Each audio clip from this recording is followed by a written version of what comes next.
എല്ലാ കൂട്ടുകാർക്കും നല്ലൊരു രാത്രി ആശംസിച്ചുകൊണ്ട് നമുക്ക് നേരെ ഗീതുവിന്റെയും ഗോവിന്ദന്റെയും നാളത്തെ നല്ലൊരു പ്രൊമോ വിശേഷം കേട്ടാലോ.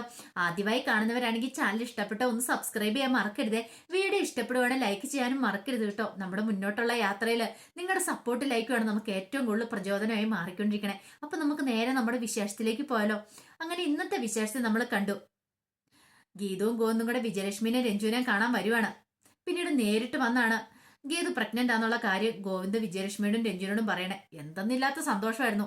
വിജയലക്ഷ്മിയുടെ ആ സന്തോഷം കണ്ടു കഴിഞ്ഞപ്പോ ഗോവിന്ദനും ഭയങ്കര സന്തോഷമായി. കാരണം രാധികാമയാണെങ്കിൽ ഗീതു പ്രഗ്നന്റ് ആണെന്ന് അറിഞ്ഞു കഴിഞ്ഞപ്പോ ദേഷ്യപ്പെടുകയോ ചെയ്തേ. പക്ഷെ ഇവിടെ അങ്ങനെയല്ല. വിജയലക്ഷ്മി അമ്മ സ്നേഹം കൊണ്ട് മൂടുകയോ ചെയ്ത ഗീതുവിനെ. ഇത് കണ്ടു കഴിഞ്ഞപ്പോ ഗോവിന്ദൻ ഒരു കാര്യം തിരിച്ചറിഞ്ഞു.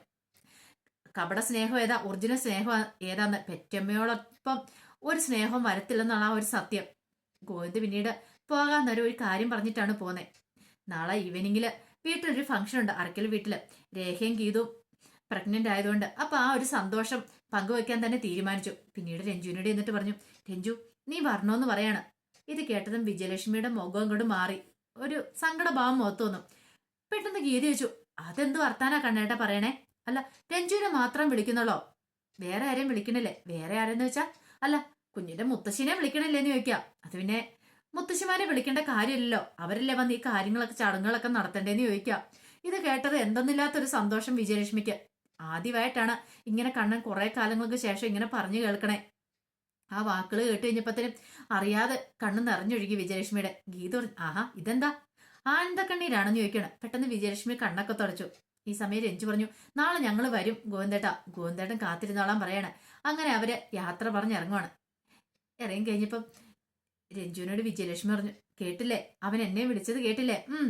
അമ്മയുടെ മനസ്സിലെ ലഡു പൊട്ടിയെന്ന് എനിക്ക് അറിയാന്ന് പറയാ. ഇനിയിപ്പൊ അമ്മ കാത്തിരിപ്പായിരിക്കും നാളത്തെ ആ ചടങ്ങിന് വേണ്ടിയിട്ടല്ലേന്ന് ചോദിക്കുക. അതെ, അത് പിന്നെ പ്രത്യേകിച്ച് പറയേണ്ട കാര്യമുണ്ടോന്ന് ചോദിക്കുക. അങ്ങനെ വീട്ടിലേക്ക് പോണ സമയത്ത് ഗീതു ഗോവിന്ദനോട് പറഞ്ഞു, ഇപ്പം കണ്ണേടിന് മനസ്സിലായില്ലേ യഥാർത്ഥത്തിലുള്ള സ്നേഹം എന്താന്ന്? എന്ത് മനസ്സിലായില്ലെന്ന്? ഗോവിന്ദ് ഉരുണ്ട് കളിക്കാൻ തന്നെ തീരുമാനിച്ചു.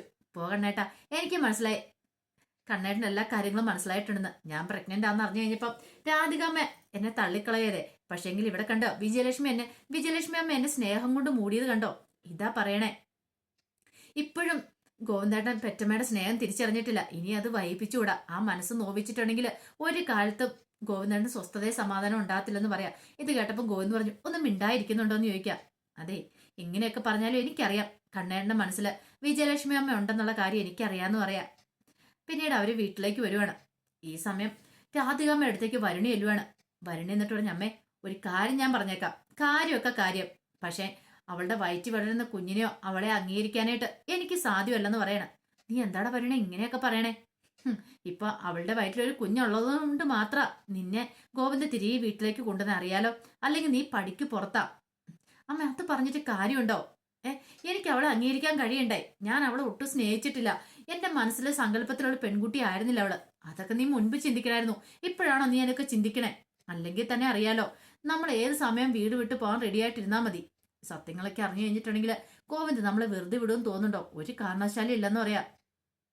എന്ത് ചെയ്യണമെന്ന് അമ്മ പറയണേ? എടാ, നീ ആ കുഞ്ഞിനെ സ്നേഹിക്കണമെന്ന് പറയാ. പിന്നെ എനിക്ക് അതിനെക്കുറിച്ച് ചിന്തിക്കാൻ പോലും പറ്റുന്നില്ല. അവളുടെ മുഖം ഓർക്കുമ്പോൾ തന്നെ എനിക്ക് കലി വരുവാന്ന് പറയണം. അവളുടെ വയറ്റി വളരുന്ന കുഞ്ഞും എനിക്ക് വേണ്ടാന്ന് പറയണം ആ കുഞ്ഞിനെ. എടാ, ഇവിടെയാണ് നമ്മൾ ബുദ്ധി പ്രയോഗിക്കേണ്ടേ. എന്ത് ബുദ്ധി?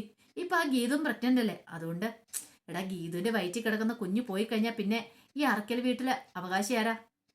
നിന്റെ കുഞ്ഞല്ലേ? അപ്പൊ പിന്നെ എന്തുകൊണ്ടാ ആ സ്വത്തുക്കളെല്ലാം നിന്റെ കൈകളിലേക്ക് വന്നു ചേരത്തില്ലേന്ന് ചോദിക്കും. അതിന് പിന്നെ അവൾക്ക് കുഞ്ഞുങ്ങൾ ഉണ്ടാവൂലേ ഗീതുവിന്. അത് നമുക്ക് എങ്ങനെയും തടയണം. അതിനുള്ള വഴികൾ നമുക്ക് നോക്കണം. അവൾ ഇനി ഒരിക്കലും പ്രസവിച്ചുകൂടാ. അങ്ങനെ വന്നാല് നിന്റെ കുഞ്ഞായിരിക്കും ഇനി ഇവിടെ വാഴാനായിട്ട് പോകുന്നത്. എന്റെ ഐഡിയ എങ്ങനെയുണ്ട്? അതൊക്കെ ഓർത്ത് കഴിഞ്ഞപ്പോ വരുന്നു തോന്നി, ഈ പറയുന്ന കാര്യങ്ങൾ കുഴപ്പമില്ല, കൊള്ളാലോ. അതങ്ങനെയാണ്, കുഴപ്പമില്ല. എടാ, അതാ പറഞ്ഞ് നമ്മൾ ബുദ്ധി പ്രയോഗിക്കണം എന്ന് പറഞ്ഞേ. ഇപ്പൊ നീ രേഖ എടുത്ത് നല്ല സ്നേഹം അഭിനയിക്കേണ്ട സമയം. നിന്നെ ഇവിടുന്ന് പുറത്ത് ചാടിക്കാതിരിക്കണമെങ്കിൽ സ്നേഹം അഭിനയിച്ചാൽ മതിയെന്ന് പറയാ. അത് പിന്നെ എങ്ങനെ അമ്മ സാധിക്കുന്നേ? സാധിച്ചില്ലേ വേണ്ട, നീ വീണ്ടും പുറത്തു പോക്കോ. പിന്നെ അറിയാലോ, പുറത്തു പോയി കഴിഞ്ഞാൽ പിന്നെ നിനക്ക് ഒരിക്കലും ഇങ്ങോട്ട് കയറാൻ പറ്റിയെന്ന് വരത്തില്ല. ഞാൻ നിന്റെ കാല് പിടിച്ച് വരത്തില്ല. നല്ലൊരു അവസരം നീ ആയിട്ട് കളഞ്ഞു കുളിക്കില്ലെന്ന് പറയാം. നമ്മുടെ ഇപ്പോഴത്തെ സ്ഥിതിഗതികൾ അറിയാലോ എങ്ങനെയാന്ന്. ഒരു 5 രൂപ കയ്യിലെടുക്കാൻ ഇല്ലാത്തൊരു അവസ്ഥയില. സ്വന്തമായിട്ട് പൈസ എടുക്കാൻ പറ്റില്ല. കാരണം അക്കൗണ്ടിൽ പൈസ ഉണ്ടെന്ന് പറഞ്ഞാലും അതെടുത്ത് കൈകാര്യം ചെയ്യാൻ പോലും പറ്റാത്ത അവസ്ഥയിലാ കാര്യങ്ങൾ മുന്നോട്ട് പോയിക്കൊണ്ടിരിക്കണേ. അതുകൊണ്ട് ദൈവത്തെ ഓർത്ത് ഇപ്പം നീ ഒരു തന്ത്രത്തിലും ചെന്ന് വീഴല്ല. ചേതൻ ഗ്രൂപ്പിന് കൊടുക്കാനായിട്ട് 1 കോടി രൂപയുള്ളത്. ആ പണം എങ്ങനെ കണ്ടെത്തുന്നോർത്ത് എനിക്ക് ആകപ്പെടെ ഭ്രാന്ത് പിടിച്ചിരിക്കുക. അറിയാലോ, ചേതൻ ഗ്രൂപ്പ് വന്ന് പിടികൂട്ടുണ്ടെങ്കിൽ നിന്നെ അവർ ശരിയാക്കുമെന്ന് പറയണം. അതോർത്ത് കഴിഞ്ഞപ്പോൾ വരും പറഞ്ഞ് അമ്മയൊന്നും മിണ്ടായിരിക്കുന്നുണ്ടോ മനുഷ്യന്റെ ഉള്ള സമനില കളയാനായിട്ട് എന്നും പറഞ്ഞുകൊണ്ട് വരും ദേഷ്യപ്പെട്ട് അങ്ങോട്ടേക്ക് ഇറങ്ങി പോവാണ്. ആ സമയം രേഖ നേരെ പ്രിയയുടെ മുറിയിലേക്ക് ചെല്ലുവാണ്. അപ്പത്തേനും പ്രിയ ഓടി വന്ന് രേഖനെ കെട്ടിപ്പിടിക്കുകയാണ്. രേഖേച്ചി എന്നും പറഞ്ഞുകൊണ്ട് ഭയങ്കര സന്തോഷമായി രേഖയ്ക്ക്. അതെ, രണ്ടുപേരും കൂടെ പണി ഒപ്പിച്ചില്ലേ, ഗീത ചേച്ചി അതെ രേഖ ചേച്ചിയല്ലേ, ഇനി ഇവിടെ ഗർഭിണികളുടെ ബഹളമായിരിക്കും എന്ന് പറയണം. അപ്പോഴേക്കും കാഞ്ചന വന്നിട്ട് പറഞ്ഞു, ഓ ആ കാഴ്ച ഒന്ന് കാണേണ്ടത് തന്നെയാണ്. ഗീതുപ്പാപ്പയും എന്തേ രേഖപ്പാപ്പയും കൂടെ പ്രഗ്നന്റ് ആയിട്ട് ഇതോടെ നടക്കണത്. ഇത് കേട്ടതും പ്രിയ പറഞ്ഞു, എന്ത് രസമായിരിക്കും. ഇത് കേട്ടപ്പോഴത്തേനും കാഞ്ചന പറഞ്ഞു, അതിന് പ്രിയപ്പാപ്പ ഇവിടെ കാണത്തില്ലോ, വീട്ടിലേക്ക് പോകത്തില്ലേ, വിനോദ് മാമന്റെ കൂടെ പോകത്തില്ലേന്ന് ചോദിക്കാം. അത് ശരിയാ, ഞാൻ പോയില്ലോ എന്ന് പറയാണ്. പെട്ടെന്ന് രേഖ പറഞ്ഞു, പെട്ടെന്നൊന്നും പോണ്ട, ദേ ഈ കുഞ്ഞു മാധവിനെ കാണാതിരിക്കാൻ ഞങ്ങൾക്ക് പറ്റുന്നില്ല. എത്രയൊക്കെയാന്ന് പറഞ്ഞാലും ഇവനല്ലേ ഞങ്ങളുടെ ആദ്യത്തെ കൺമണി, ഇവനെ കാണാതെ കൊഞ്ചിക്കാൻ ഞങ്ങൾക്ക് ഇരിക്കാൻ പറ്റുമെന്ന് ചോദിക്കാം. രേഖയ്ക്കാണെങ്കിലും ഗീതുവിനാണെങ്കിലും മാധവൻ എന്ന് വെച്ചാൽ ജീവനാണ്. അങ്ങനെ അവർ സംസാരിക്കുക. അങ്ങനെ വൈകുന്നേരം ആയി കഴിഞ്ഞപ്പോൾ ഗീതവും ഗോവിന്ദും കൂടെ മുറിയിൽ കിടക്കാണ്ട് ചെല്ലുവാണ്. ആ സമയത്ത് ഗീത ചോദിച്ചല്ല, നാളെ വലിയ ഫംഗ്ഷനും കാര്യങ്ങളൊക്കെ ഉണ്ടെന്ന് പറഞ്ഞല്ലോ, എന്താ തീരുമാനിച്ചിരിക്കുന്നു ചോദിക്കുക. അത് പിന്നെ വലുതായിട്ടൊന്നുമില്ല, നമ്മളെ കുടുംബക്കാർ മാത്രം എല്ലാവരും കൂടെ ചേർന്ന് നിങ്ങൾക്ക് വേണ്ടിയിട്ടൊരു ട്രീറ്റ് അത്രേ ഉള്ളെന്ന് പറയാം. അല്ല, വിജയലക്ഷ്മി അമ്മേനെയൊക്കെ വിളിച്ചിട്ടുണ്ടല്ലോ, അതുകൊണ്ട് ചോദിച്ചാന്ന് പറയാം. ഇത് കേട്ടതും ഗോവിന്ദൊന്നും മിണ്ടിയില്ല. ഗോവിന്ദന്റെ മനസ്സിൽ എന്തൊക്കെയോ ഉണ്ടെന്ന് ഗീതുവിന് മനസ്സിലായി. പുറമേ ഒന്നും പറഞ്ഞിട്ടില്ല, പക്ഷെ ആ മനസ്സിൽ എന്തോ ഒരു കാര്യമുണ്ട്. പിന്നീട് ഗീത പറഞ്ഞല്ല, നമുക്കുണ്ടാകുന്ന കുഞ്ഞ് ആൺകുഞ്ഞായിരിക്കോ പെൺകുഞ്ഞായിരിക്കോ. ഇത് കേട്ടപ്പോൾ ഗോവിന്ദ് പറഞ്ഞു, എന്താണെങ്കിലും കുഴപ്പമില്ല, നല്ലൊരു കുഞ്ഞിനെ ദൈവം തന്നാൽ മതിയായിരുന്നു. ഗീത പറഞ്ഞു, അത് ശരിയാ, ഒരു പക്ഷേ ആൺകുഞ്ഞാണെങ്കിൽ നമുക്ക് മാധവ് എന്ന് പേരിടാല്ലേ എന്ന് ചോദിക്കുക. അത് ശരിയാ, അവന്റെ പേര് മാധവ് എന്നല്ലേ, 2 മാധവ് ഇരിക്കട്ടെ എന്ന് പറയാം. പക്ഷെ പെൺകുഞ്ഞാണെങ്കിലോ, പെൺകുഞ്ഞാണ് നമ്മൾ എന്ത് പേരിടും. ഞാൻ ഒരു പേര് കണ്ടുവച്ചിട്ടുണ്ടെന്ന് ഗീത പറയാ. എന്ത് പേര്? ലക്ഷ്മിന്ന്. ആഹാ, അത് കൊള്ളാലോ, നല്ല പേര്. ഇത് കേട്ടതും ഗീത പറഞ്ഞു, നമുക്ക് ചെറുപ്പത്തിൽ അവളെ ലച്ചു എന്നൊക്കെ വിളിക്കാം, പിന്നെ വലുതായിക്കുമ്പോൾ ലക്ഷ്മി എന്ന് വിളിക്കാം. നല്ല പേരാ. കണ്ണേട്ടന് ഇഷ്ടപ്പെട്ടോന്ന് ചോദിക്കാം. കൊള്ളാം, നല്ല പേര് തന്നെയാ, ലച്ചു. ലച്ചു എന്നൊക്കെ വിളിച്ച് പിന്നെ വലുതാകുമ്പോൾ ലക്ഷ്മി, വിജയലക്ഷ്മി. പെട്ടെന്ന് ഗീതനെ നോക്കുവാണ്. ഓഹോ, അപ്പൊ അതാണ് കാര്യമല്ലേ. ഗീതന് മനസ്സിലായത് തന്റെ കള്ളത്തരം പിടിക്കപ്പെട്ടെന്ന്. ഇപ്പോഴല്ല കാര്യങ്ങൾ മനസ്സിലായത്. ഈ ബുദ്ധി നിങ്ങളുടെയാണോ അതോ അവരുടെയാണോ എന്ന് ചോദിക്കുകയാണ്. നിന്റെ ആണോ അതോ അവരുടെ ആണോ എന്ന് ചോദിക്കാം. ഇത് കേട്ടാൽ ഗീത ചോദിച്ചു, എന്ത് ബുദ്ധി? അല്ല, ഈ ലക്ഷ്മിന്ന് ഇടാനുള്ള ബുദ്ധിയെ. അത് പിന്നെ എന്താ, എനിക്ക് ഇഷ്ടപ്പെട്ടൊരു പേരാ ലക്ഷ്മി എന്നുള്ളത്. എനിക്ക് മനസ്സിലായി. അത് പിന്നെ ആങ്കൊച്ചാണെങ്കിൽ അച്ചച്ചന്റെ പേരും പെങ്കൊച്ചാണെങ്കിൽ അമ്മമ്മയുടെ അല്ല അച്ഛമ്മയുടെ പേരും ഇടുന്നത്, അതല്ലേ നല്ലതെന്ന് ചോദിക്കുകയാണ്. അങ്ങനെ ഇപ്പൊ പ്രിയയുടെ കുഞ്ഞിന് നമ്മൾ മാധവൻ ഇട്ടില്ലേ, അപ്പൊ അതുപോലെ തന്നെ ഒരുപക്ഷെ നമുക്കൊരു ആൺകുഞ്ഞുണ്ടാകുന്നെങ്കിൽ മാധവൻ ഇടാം. പെൺകുഞ്ഞാണെങ്കിൽ വിജയലക്ഷ്മി അമ്മയുടെ പേര് കൂട്ടിയിടുന്നല്ലേ നല്ലത്. എന്ത് രസം ആ പേരിന്, ലക്ഷ്മി എന്നുള്ള പേര് നല്ല ഭംഗിയല്ലേ. ലക്ഷ്മി ഗോവിന്ദ് മാധവൻ, ഇത് മിണ്ടാതെ പൊക്കോ എന്നും പറഞ്ഞുകൊണ്ട് ഗോവിന്ദ് കൃത്രിമമായിട്ടുള്ള ദേഷ്യം അഭിനയിക്കുകയാണ്. അങ്ങനെ അഭിനയിച്ചാലും ഗോവിന്ദിന്റെ ഉള്ളിൽ എവിടെയോ ഒരു ചെറിയ വിങ്ങലും നീറ്റിലൊക്കെ ഉണ്ടായി. താന് മുമ്പത്തെ പോലെ ഇപ്പൊ എങ്ങനെയോ അവരെ സ്നേഹിച്ചു തുടങ്ങിയിട്ട് തന്റെ മനസ്സിന്റെ കോണിലേക്ക് അവർ വന്നു കഴിഞ്ഞിരിക്കുന്നു. കാരണം ഗോവിന്ദന് മനസ്സിലായി അവര് ഗീതുവിനെ തന്നെയൊക്കെ എത്രമാത്രം സ്നേഹിക്കുന്നുണ്ടെന്ന്. അവരെ അകറ്റി നിർത്താൻ പാടില്ല എന്നുള്ള കാര്യം. രാധികാമ്മയുടെ കപട സ്നേഹങ്ങള് പുറത്തു വന്നുകൊണ്ടിരിക്കുവാണല്ലോ. അങ്ങനെ പിറ്റേ ദിവസം വൈകുന്നേരമായി കഴിഞ്ഞ് ഫംഗ്ഷന് വേണ്ടിയുള്ള കാര്യങ്ങളെല്ലാം നടത്തുവാണ്.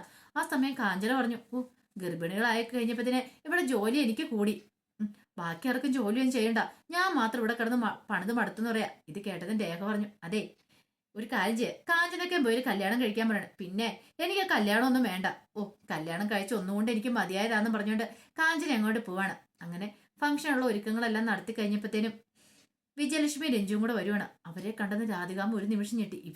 ഇവരെന്തിനാ ഇങ്ങോട്ട് വന്നേന്നുള്ള രീതിയിൽ പെട്ടെന്ന് വരുന്ന നോക്കുകയാണ്. ആ സമയം ഗീത എന്നിട്ട് അവരെ അകത്തേക്ക് കൂട്ടിക്കൊണ്ട് വരുവാണ്. രഞ്ജു ഓടി വന്ന് രേഖേനും കെട്ടിപ്പിടിക്കുന്നുണ്ട്. പിന്നീട് വിജയലക്ഷ്മി കൊണ്ടുവന്ന് രേഖയ്ക്ക് മധുരമൊക്കെ കൊടുക്കുകയാണ്. അപ്പൊ മധുരം കൊടുത്തില്ലായിരുന്നല്ലോ, കൺഗ്രാസ് മോളെന്നും പറഞ്ഞുകൊണ്ട് അഭിനന്ദിക്കുന്നൊക്കെയുണ്ട്. അങ്ങനെ ഫംഗ്ഷൻ തുടങ്ങുവാണ്. ഫംഗ്ഷൻ തുടക്കണ സമയത്ത് കേക്ക് കട്ട് ചെയ്യുന്നൊക്കെയുണ്ട്. അങ്ങനെ കേക്ക് കട്ട് ചെയ്യുന്ന സമയത്ത് ഗീതവും രേഖയും കൂടെ കൂടിയാണ് കേക്ക് കട്ട് ചെയ്തതിന് ശേഷം രാധികാമ്മ എന്ത് ചെയ്യണം, ഒരു കേക്ക് പീസ് എടുത്ത് ഗീതുവിന്റെ വായിലേക്ക് വെച്ച് കൊടുക്കാൻ നേരത്ത് പെട്ടെന്ന് തന്നെ ഗോവിന്ദ് പറഞ്ഞു, അതെ ആദ്യം വിജയലക്ഷ്മി അമ്മ കൊടുക്കട്ടെ എന്ന് പറയാണ്. ഇതൊട്ടും പ്രതീക്ഷിച്ച കാര്യമില്ല, കുഞ്ഞിന്റെ മുത്തശ്ശിയാണ് കൊടുക്കേണ്ടത്, അത് കൊടുക്കട്ടെ എന്ന് പറഞ്ഞ ഇപ്പൊ രാധികാമ്മയുടെ മുഖത്തോടെ അടിയേറ്റ പോലെ പോയി. രാധികാമ്മ അത് ഒട്ടും പ്രതീക്ഷിച്ച കാര്യമല്ല. അങ്ങനെ ഞെട്ടിത്തെറിച്ചിരിക്കുകയാണ് രാധികാമ്മ. അപ്പൊ അതിന്റെ വിശേഷങ്ങളൊക്കെ നാളെ കാണാൻ പോകുന്നത്. ആ വിശേഷങ്ങൾക്കായി നമുക്ക് എല്ലാവർക്കും കാത്തിരിക്കാം കേട്ടോ. ഒരിക്കൽ കൂടി എല്ലാവർക്കും നല്ലൊരു രാത്രി ആശംസിച്ചു നിർത്തുന്നു.